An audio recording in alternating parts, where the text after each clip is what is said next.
अभी आप सुन रहे हैं डीडी फिल्म्स मैथिली की प्रस्तुति। फगुआ घर घर मनबै छै, बुआ पूरी बनबै छै, सादा राजा होली है भाई होली है।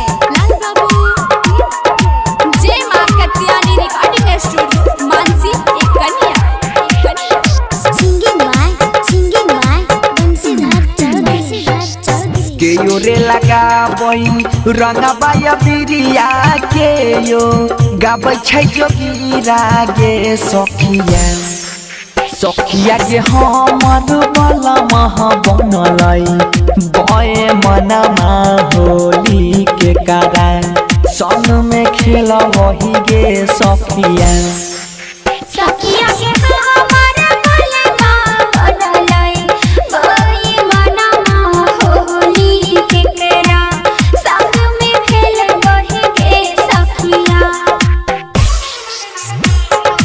मिक्स बाय बबलू बंसाली होली के कारण संग में खेला वही गे सखिया।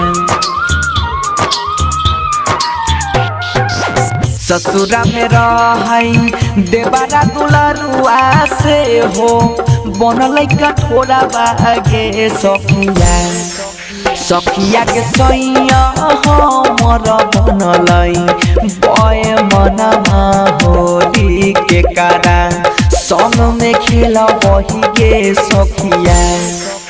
सखिया के हमारा बलमा बनलै नीरे दहिया होली के केरा संग में खेल बही के सखिया। होली के कारण संग में खेला वही गे सखिया लाल बाबू खेला वही गे सखिया। फगुआ के दिन में बहै छै हमारा अखिया से झरा झरा लोरा बागे सखिया सखिया के सोनू सुधीर अभी छैन दाना होली के कारण संग में खेला वही गे सखिया। सखिया के सोनू सुधीर आभी छेना दहन होली के केरा संग में खेल बही के सखिया।